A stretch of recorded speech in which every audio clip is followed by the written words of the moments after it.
the rod or branch referring to here in verse 1? Yeah, Christ. Chapter 12, who should we put our salvation or trust in verse 2? Yeah, God. Chapter 13 talks about the destruction of whom in verse 1? Babylon. Verse 11, there's 4 terms that describes who God will punish. What are those 4 terms in verse 11, chapter 13?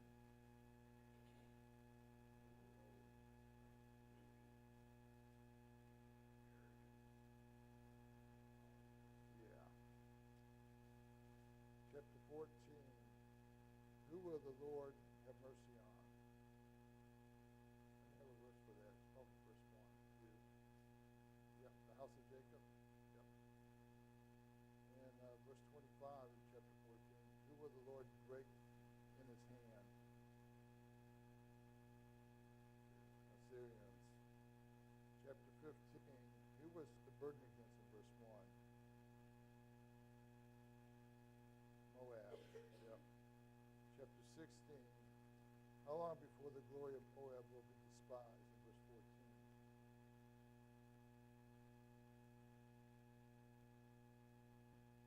3 years, yep. Chapter 17, who will be ceased from being a city? What will be ceased from being a city? Damascus. Chapter 18, what country or land is Isaiah talking about in this chapter? Verse 1.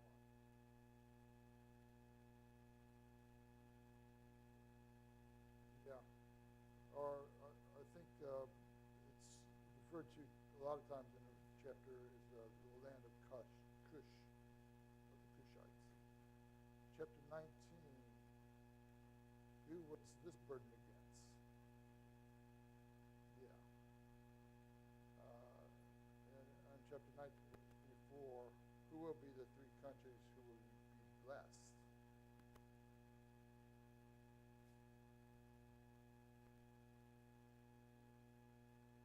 Yeah. And in chapter 20, Isaiah walked naked and barefoot for 3 years was a sign against whom? Verse 3.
To know that these things were written in 740, and they're, they didn't come true. They didn't actually be fulfilled until 33 AD and 70 AD. I just think that's an amazing thing, and I think it's meant to be that way. Prophecy is supposed to, let's see, I have this thing on. Prophecy is supposed to be one of those stools that our faith resides on.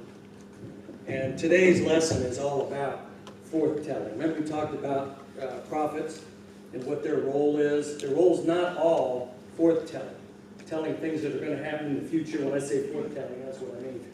It's not all about that. Is that too loud? No. That sound okay? So,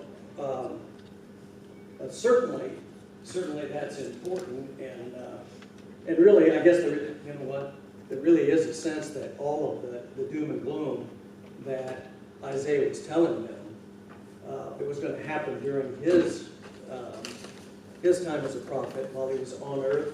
In that first book number 1, chapters 1 through 39, that was kind of forthtelling too, just not as long range as we're talking about hatred. Yeah, they're just Christ's messengers, who they are. Yeah. They're hearing, they're getting the message through Christ, and Christ ain't so telling. Yeah, that's right. And you could also just call them preachers. They're preachers, they're teachers. They're giving them the message that they needed to have at a time when things were so bad. But yet if you looked around, they were rich. They had land. Everything was going great. And Isaiah's telling them, things are not great. Things are not great with God. But nobody listened, of course. And that's what drove them. That's what He was giving them a 100-year head start. he was. Because he was, it was 605, 606, whatever you want to say. When he was in the 740s down to 690, he was giving them a 100 years head start of you know, God was giving them a 100-year head start, trying to get them to change their ways. And you know, the other thing that I love too, which I think is another faith builder, is he says, who's going to do it? Here's the people that I'm going to use. Boom, boom, boom. 3 of them. He gives them 3. He talks about Assyria, Babylon, and Persia through Cyrus. See, all those could have been stopped from happening if they would turn back to God in that time period. But they didn't do it. It's kind of like the Canaanites before the Israelites went over there. If they would have repented, it would be a different story. That's exactly right. And that's any nation. We know that God punishes nations today. And I believe that some of the things that happened to Israel on the way to 70 AD were chastisements. Things that should have got their attention, which didn't. And is it any surprise to us, you know, that man does not heed the warnings? It is, and that's why Jesus tells us, excuse me, but that's why he tells us narrow is the way. So that our faith is not impacted when we look around, and in some pockets of the country we're all alone. You know, there's not very many that will profess, and yet we're told to stay strong. So we're going to be dealing with some forthtelling that's going to be way out in the future. We're going to talk about things like the branch in that day, the mountain of the house of the Lord, the tabernacle, some of those things. We're going to look at those words and think about that. So question 1, if you'll turn to your lesson books, question number 1 kind of gets us thinking about the first 5 verses. The first 5 verses are coming after a scathing review of where they're currently at by Isaiah. There's some hope sprinkled in there, but they're sitting at 740 at the beginning of Isaiah's prophetic work in a pretty bad place. They think they're good. They think they're receiving God's blessings, but they're not. And when you read the laundry list of things they were doing, it's not good. It's not a good testament. Looks like they were just following Israel, the 10 northern tribes, and just wishing they could do what they're doing. Their iniquity was not yet full. So Israel's going to be punished first. So when we look at that first question there, it says, concerning the mountain of the Lord's house, when did Isaiah say it would be established? I put it in the last days. Right, in the last days. That's exactly right. That's a period of time that is coming. It's not there, but it is coming. They're in the days of, what would we name that dispensation or time period that they're currently in? No, not that one. That's the one to come. Last days is that's last days. I'm saying what they're currently, yeah. We've got patriarchal, Mosaic. There we go. Yeah, we're currently in the Mosaic period, but he's talking about this period to come, the last days, the Christian, the Messiah age, all of that. And Jesus is going to come back at the end of that period. There's not going to be a period after that, as many are trying to tell us. But who would flow unto it? That's a key. That's a marker that tells us the time frame we're talking about. Who's going to flow into this mountain of the house of the Lord? All nations. All nations, right. Now, do other nations come into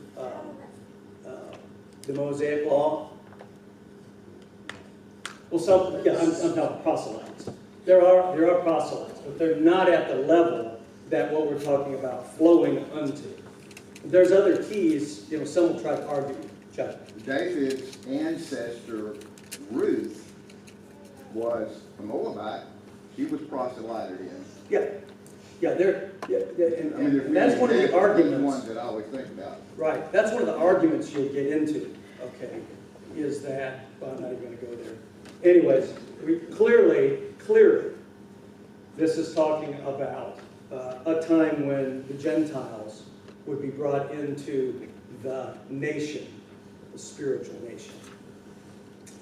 Where would the word of the Lord come from? Yep, it was going to come out of Jerusalem, which I've got a couple verses here. So the hope for the future stated from the beginning of the book, the mountain of the Lord's house will be established. Everything we're going to talk about is around that thing. Even when we get into chapters 3 and 4, we're going to stay focused on this establishment of the mountain of the Lord's house. This is the kingdom of God where Jesus Christ is king and high priest. Everybody agree with that?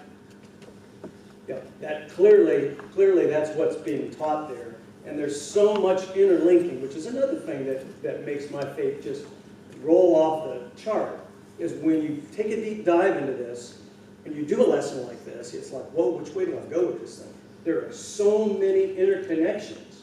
It's amazing. They're everywhere. What verses will I use to show it? God has not left us without evidence. Note the context to establish the time frame. In that day. That in that day is all throughout the thing. I went through and I wrote every one down and I highlighted them. All of the things that defined what in that day was going to be like.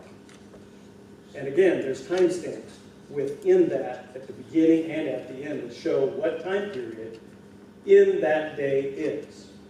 I don't think I got time to go through all these, but it's a good study to go through and just mark what was characteristic of in that day, what was going to be happening. It'll help you understand the time frame that we're talking about. In that day was Jesus' ministry, his death, Pentecost, resurrection, 70 AD. All of that, to me, when I read it, that is in that day.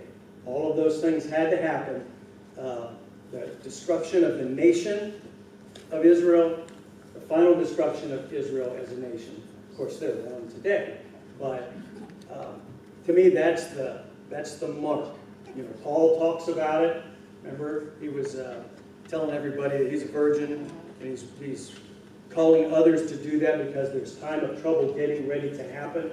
That was in 62 AD. So I believe this period is earmarked by that time period.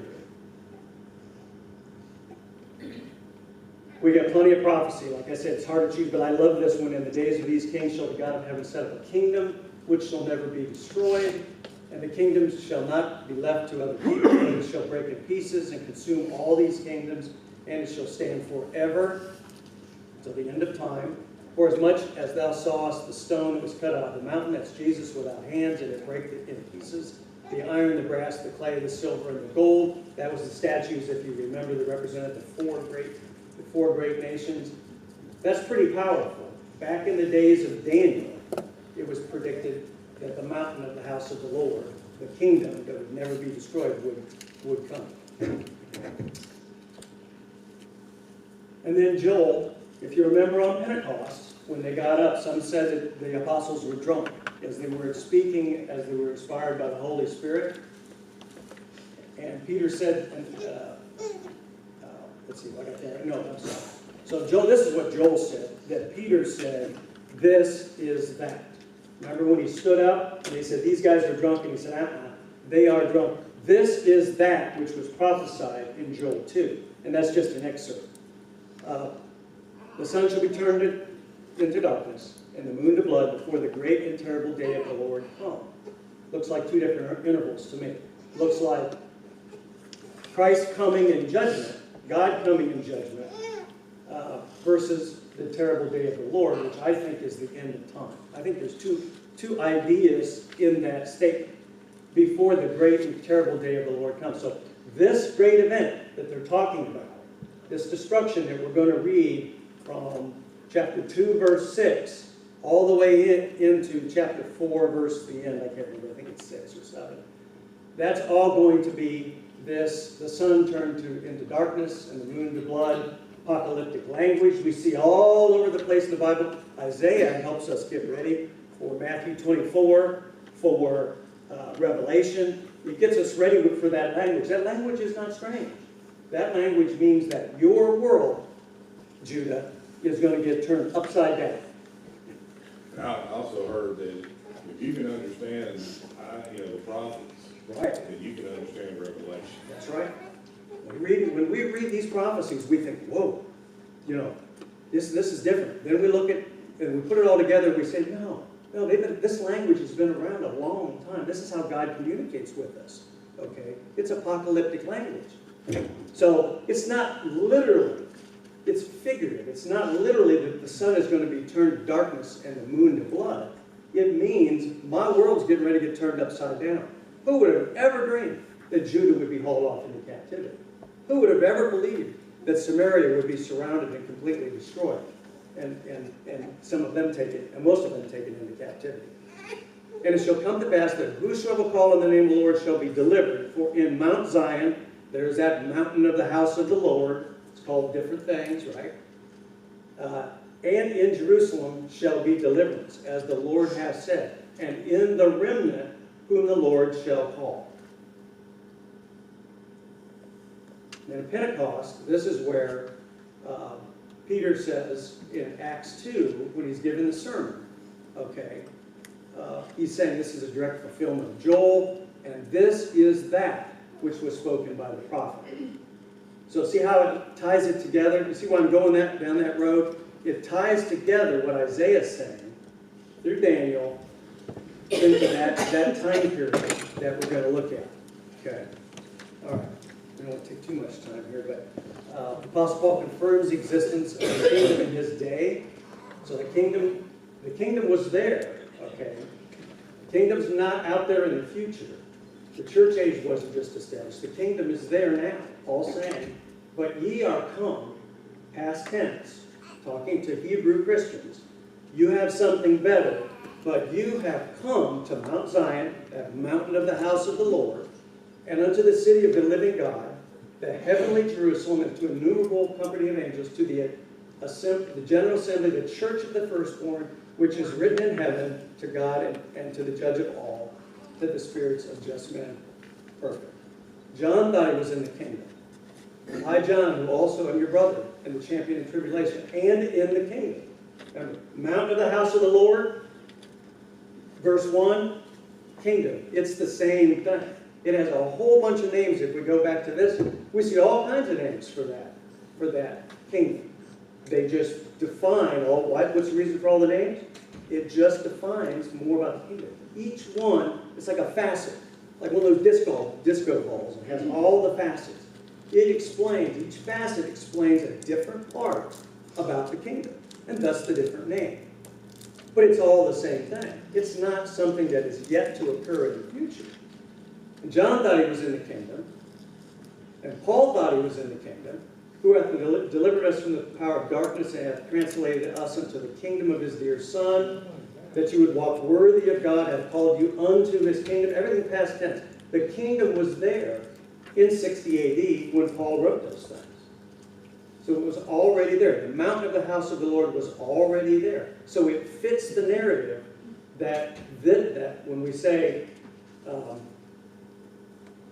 in that day, when we think about in that day, it all fits together for that time period when things were happening. See how that works? And that you can bring stuff from the Old Testament with the New Testament and combine it. And as we increase in our knowledge, we see more of these connections, which only drives our faith It really is truly a book that you cannot say it was written by man. It had to have had divine, did you need something, Shane? No. Oh, sorry, I thought you were looking at me, I thought we need.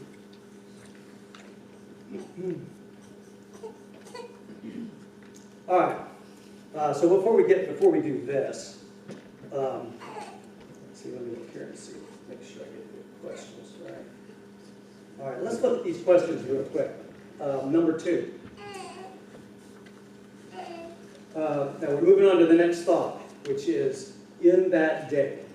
Okay. We talked about the mountain of the house of the Lord. Now we're going to talk about in that day, and these questions will get us thinking about what in the world could he be talking about in what day? What period are we discussing? God had forsaken Judah because they pleased themselves in what? Children of strangers. Yep, verse 6. Upon whom will the day of the Lord come?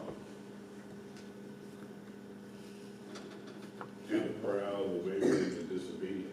Yeah, right, we've already discussed this, about who this is, okay, who's doing it. Where would they cast their idols of silver and gold that they hold so dear, okay?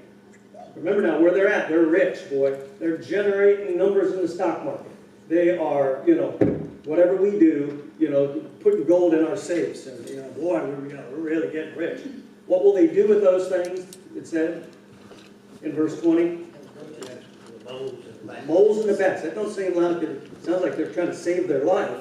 They don't care about those riches anymore. They're in big trouble. Number 5. What was Jerusalem ruined? Why was Jerusalem ruined and Judah fallen? Their tongue and their doings are against the Lord. Right. That's exactly right. And why would they do that? God's people. Why would they ever do that? Why would What did you say, Mr. Wilkinson? Their tongue and their doings are against the Lord. Okay. Yeah, verse 8. By what is the reward of the righteous, of the wicked determined? Their actions and obedience to God's will. Yep, the O word, obedience. That's the problem. That's what everybody has an issue with, is the O word, obedience. Don't you know that obedience is a work and it's not necessary? The Lord standeth up to do what 2 things? Lead and judge. Yeah, he's trying to turn them back by sending prophets, isn't he? I mean, he cannot be accused of not caring for his people because he sent prophet after prophet after prophet, showed example after example after example of people that did not obey, and what happened to them. Those examples are for us today. How was the haughty manner of the daughters of Zion described? Verse 16. It says, they're walking with outstretched necks, wanting eyes, walking and mincing, and making a jingling sound with their feet. Yeah. Sounds like concerned about how they look, more about their actual inner man. It was about how they dress, how they impressed other people. I'm sure there's we could probably fill a whiteboard of things that were going on. When the Lord comes, there will be a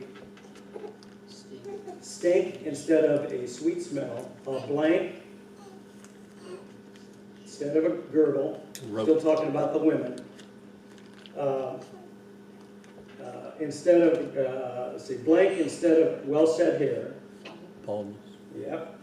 Blank instead of a stomacher. Blank instead of beauty. Brain. Yeah. So really 2 through 9 is a pretty stark look at where we're at. God is showing us these people really deserve judgment. And they're going to get it. But God is merciful, and he's going to go on for a long time before that happens. Okay. Then a little bit of hope. What purpose would the tabernacle serve after Judah's purging of wickedness? It'd be a shadow from the heat, a place of refuge, and a cover from storm and rain. Yeah, there was a whole bunch of other things too. I think in that scripture, if I remember right, there was going to be a light by day, or light by night, It's very similar, I don't know, as I read it, I was thinking about exactly what happened when Israel was led through the wilderness, how the tabernacle was going. So it's that imagery that they're going to find in this tabernacle. So when we look at that, what's the tabernacle? What is it? What's it an image of? God's presence. Yeah, something else, I think. There's a hard aspect to it. The church, yeah. Yeah, the church, the kingdom, the vineyard, and again, we got the disco ball with all the facets, all the house of the Lord, the bride of Christ, and on it goes. That's all the same thing. The kingdom.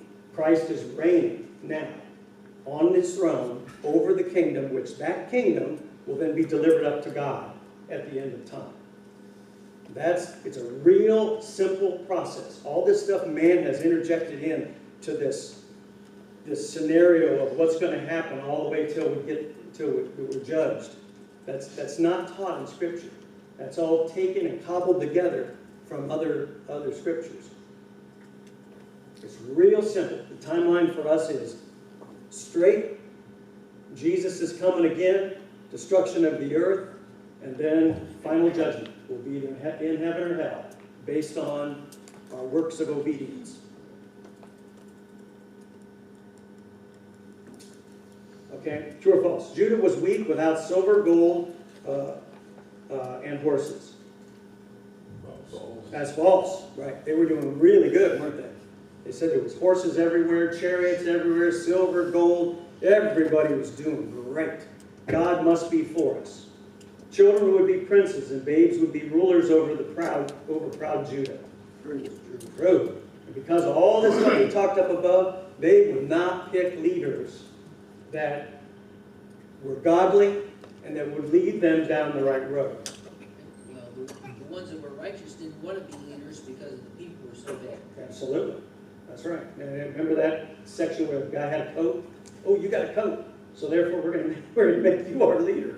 That just shows how ridiculous it was. Though the wicked were punished, it would be well with the righteous. That's true. Yeah, I put true, but I'm thinking, there's so many other verses that indicate when a nation falls, the people, the righteous, suffer right along with the wicked. And that's going to be him. That's impetus for us to get busy and try to, each one of us, turn our friends and neighbors, isn't it? I don't want to go through, I don't want there to be a downfall. We live in a really good nation. So, 7 women would plead to wear the name of one man. True. Yep. Because there ain't going to be no men around, right? They're all going to be. And then lastly, there would be none left in Jerusalem after this purging of the Lord. False. False. We know there's going to be a remnant. And I think Isaiah 11 talks about that. I think it's Isaiah 11:11. Hey, Jim, where did you get that as false? What? What verse? 4 verse 3. On the last one? Chapter 4, verse 3? I didn't get my lesson, so Yeah, that's 4:3. I'm on the struggle bus. All right, so let's talk a little bit about this period. Go on, Yeah, go ahead. Let's go back to number 3 there. Yeah.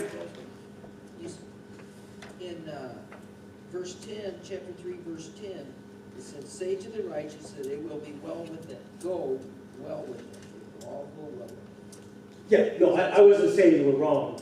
And that is true. That statement is true as long as we're thinking in the spiritual sense. Now, will God help the righteous through these difficult times? Absolutely. But don't expect it. I wrote a whole bunch of verses. We don't have time to go into it. I actually went through and studied that out. How the nation goes, everybody's going to, if the nation falls, you are, but so with regard to the spiritual part, I think that's what he's getting at anyway, so that's right. But I'm just bringing up an alternate point that's also out there that physically, if the nation falls, the righteous are going to suffer. No doubt. You think in Babylon, when they're putting hooks in people's mouth with the first 606, take away, I think it's 25,000 in the first group, they're putting hooks in people's mouth, leading them away naked. That's suffering. You think they just got the wicked and put them in the, no. We know that there were some pretty righteous young people that were hauled off. Some of them did They did, when they got, and you know what? That's a really good point. They went on to, who am I thinking about? I can't, it's escaping me right now. So Daniel is the one I would think. Well, Daniel, but I'm thinking of the three that were in the Shadrach, fire. Meshach, and Abednego. Thank you, yeah, that's it, yeah, I can't remember that. Anyways, yeah, so we see that there were righteous that, and I don't mean to say that. I'm just saying, when we're righteous and the nation falls and we suffer, don't lose your faith, okay? Because you still got heaven at the end of it all. Just like if you lose all your money or you lose your children or whatever, don't blame God, because time and chance happens to all of us, you know. Okay, so think about chapter 2, 1 through 5, establishment of the mountain of the Lord's house and the judgment determined on Judah and Jerusalem described in that day. That's going to be 2:6 through 4:6. Could the clue be for the timestamp on that? Because we're looking to understand when is in that day. It happens over, if you go and highlight it, every time you find it in your Bible, you will be amazed at the definition of when in that day is going to be occur. And there's two really important. It says, could the clue be 4:2? In that day shall the branch of the Lord be beautiful and glorious. Why would that help you give a timestamp for when this is going to happen? Who's the branch? Jesus. Man, there's another study. Go out there through the Old Testament and just see what it has to say about the branch. New Testament as well. So anyways, so in that day, we're sitting in 740. I believe in that day is the time period is around the Messianic age, the time when Jesus would come. Okay, there's also some other important events that are going to occur. He's going to come, he's going to teach, he's going to perform miracles, he's going to die, okay, which the sacrifice was taught, also prophesied. He's going to go back to the Father, which is an amazing thing for us. It brings us great joy in this life. But then there's going to be the establishment of the church. That mountain of the house of the Lord is going to occur. Okay, and then the end of the nation, okay, is going to occur. Now, there's some verses that I feel very strongly about. So, before that happens, though, when we're thinking about in that day, there's some other periods we could look at and say, ooh, he could be talking about that. What about when Syria and Israel, remember how Ahaz was a bad, bad man. He was evil, and he led Judah down a wrong path. One of the things that's his earmark that he did, he went to Assyria, wanted them to help him, and then while he was there, he copied their altar to a god, brought it back, took the altar, the brazen altar that was before the Holy of Holies, moved it aside, and put this altar that he got from the king of Assyria, the copy that he had made, and put it there. Is that presumptuous or what? He must not read any of the scrolls or anything that's going on. Yeah. I always think about Hezekiah, you know, that Ahaz sacrificed his sons to Molech. Oh, that's right. I forgot about that. And I was thinking, how did Hezekiah escape that? Was he sleeping? He's surrounded by two, Uzziah and Jotham on one side. And he's got his son, Hezekiah, who's learning from somebody. Okay, and then Ahaz, is he all by himself in this zone? Because he's a lot more faithful than Ahaz was. I don't get it. I really don't, because Ahaz was evil. So, there was no problem. There was no problem during the time of Uzziah and Jotham. But as soon as Ahaz took over, a storm was brewing, though. Don't get me wrong. According to the Bible, the storm was brewing. But Ahaz had to deal with it. So, they invaded. There was suffering. Could that be in that day? Sennacherib, siege of Jerusalem, comes down with 185,000 men. Okay, sieges the place. God takes care of that problem. But that was certainly a time of uncertainty. But before he took Jerusalem, what did he do? He took 47 or 46 cities. Okay, he took a whole lot of Judah. He destroyed a lot of cities, and there was a lot of suffering. What about the Babylonian captivity? That was a huge event, you know. Lots of suffering. People were all hauled out of the land, taken to different places. What about Antiochus? Remember him? About 170, I think, BC. He came from the Seleucids, and he decided that's your time between the testaments, okay? He came down and he took over. He was going to turn Jerusalem into a little Hellenistic Greek, a little Greek city. And there was great war and great destruction during his time period. And then there's 70 AD when Rome came, you know, to destroy that. So some event yet to occur in the nation of Israel in the future, you know, which one is it? Or is it something else that I don't have listed? We're left to think about these things as we ponder what is that day? What is that day that he's talking about? Daniel knew, I think to me, this is one of the verses that I really like. Daniel knew that 70 years of Babylonian captivity was coming to a close. And in his discussions with God in chapter 9, okay, this sets the context of the book. He's not asking about 2,000 years in the future. He wants to know these things. He wants to know the future of Jerusalem, the people, his people, and the sanctuary. That's all he's concerned about. He knows he's sitting in Babylon, and he knows the 70 years is up, and he's asking God, all right, what's up, Lord? What's going to happen? And so God tells him.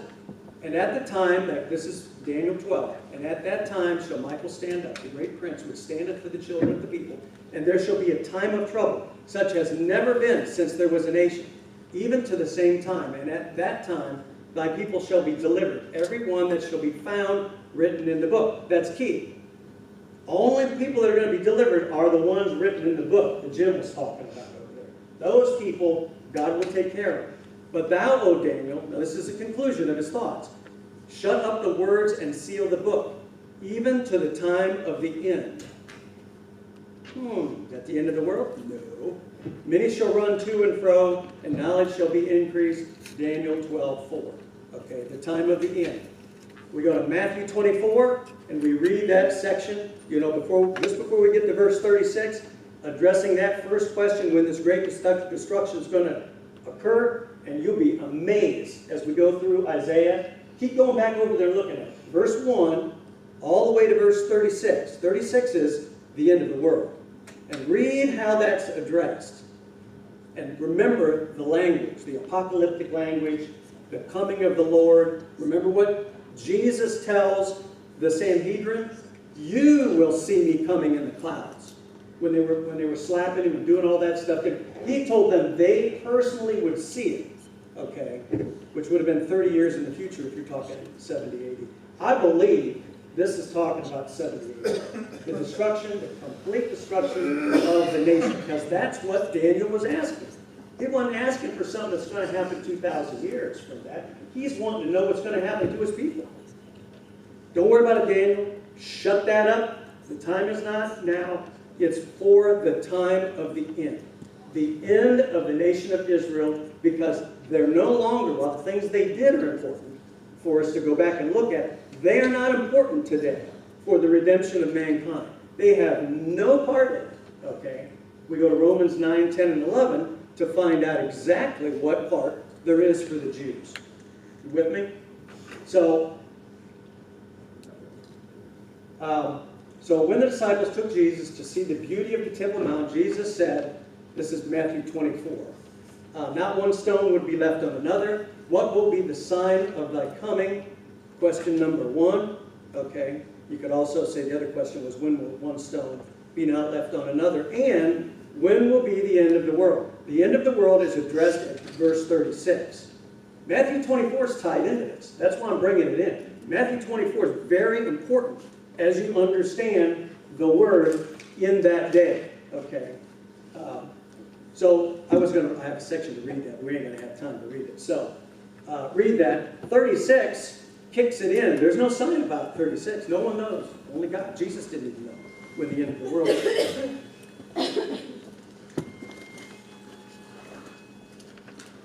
Anyways, like I say,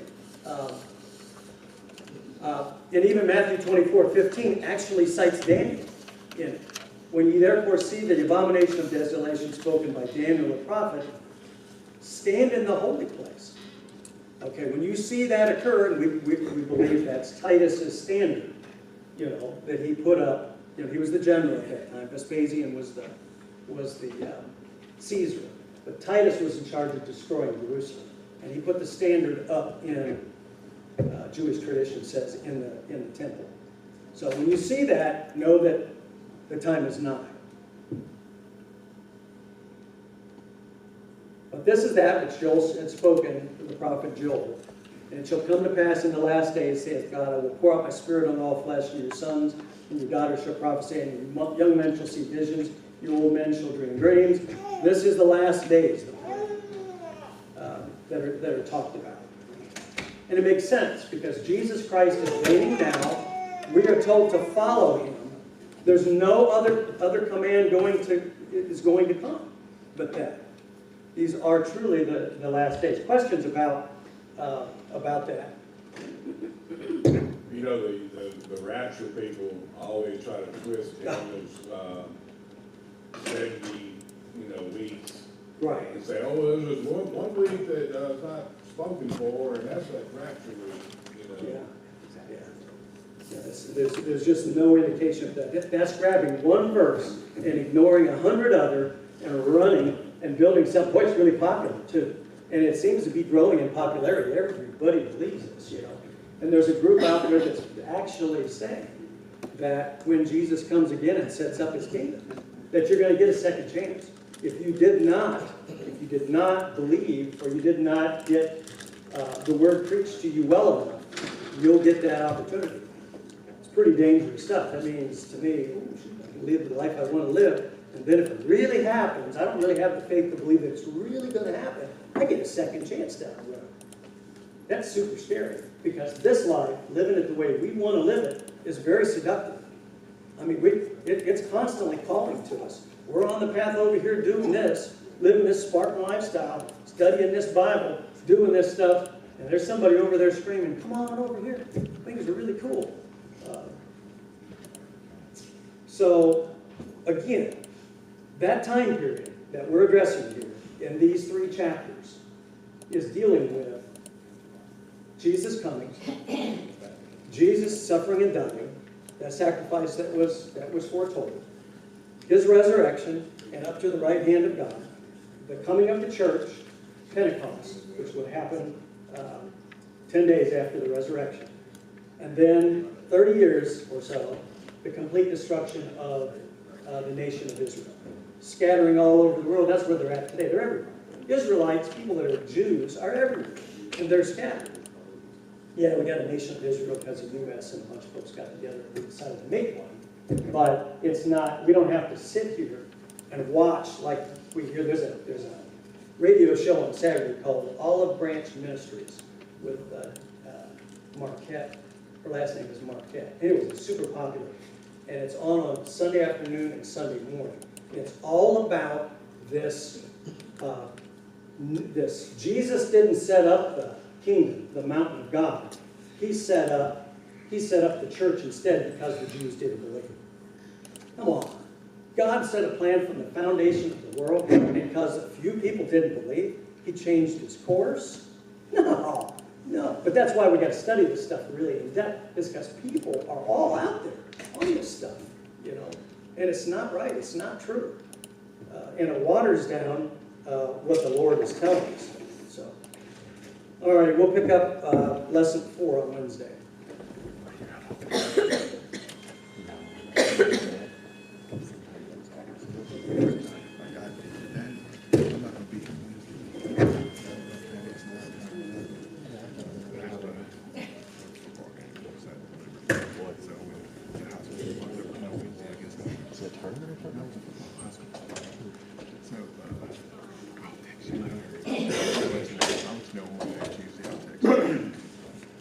Happens.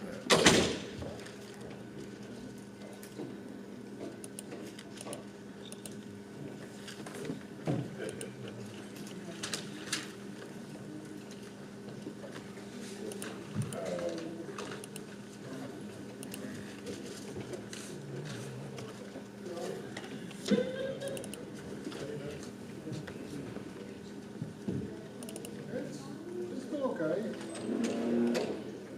Well, I mean, a little bit. He's got okay. So far, so good.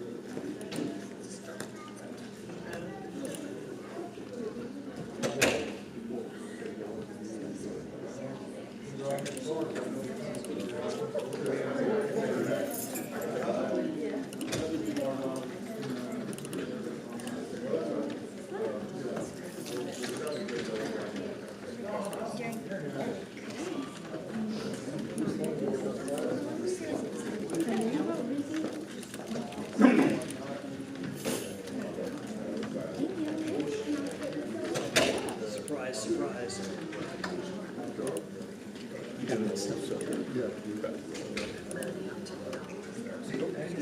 Good, how are you?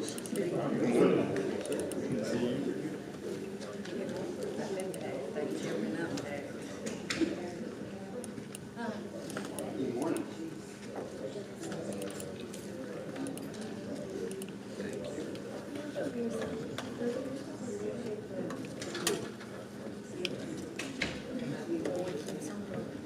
The light was yellow, so I am confident we need new batteries. That's probably true.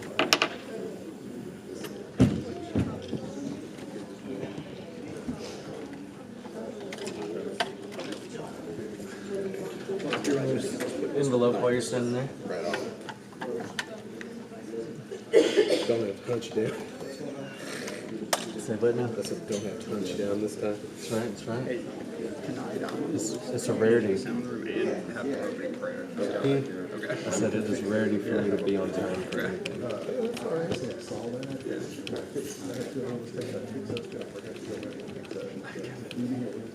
Yeah, I was like, I knew that too. Sounds good. And you do not have slides, right? No, no slides.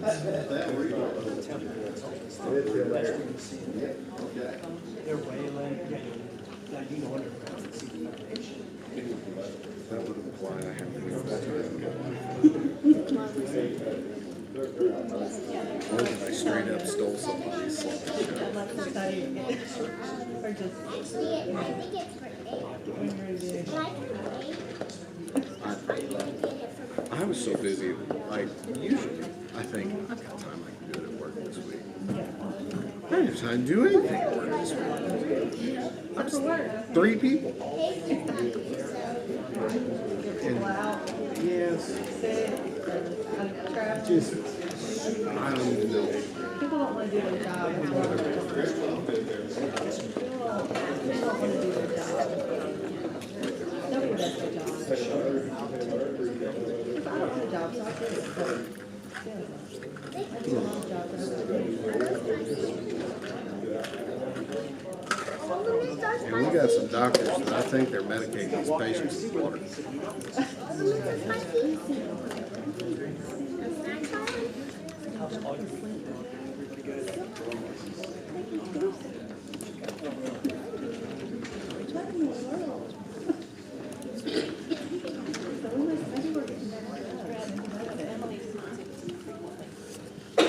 Sometimes manufacturers don't work as well as other ones. But like, I don't know, his age, having dementia. Be careful, because some of that stuff.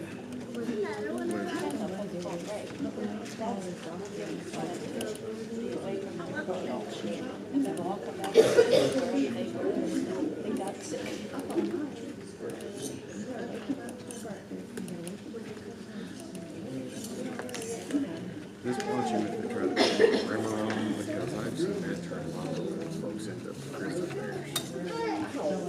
It's an antidepressant. It's designed to make you go to sleep.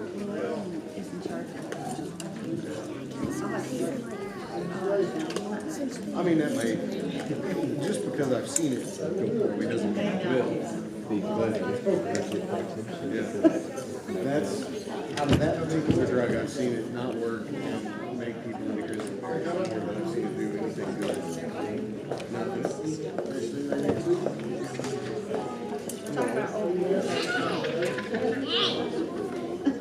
Dwayne, you can keep your book. I've, You got one? Yeah. Okay. You want these notes? You think you're set?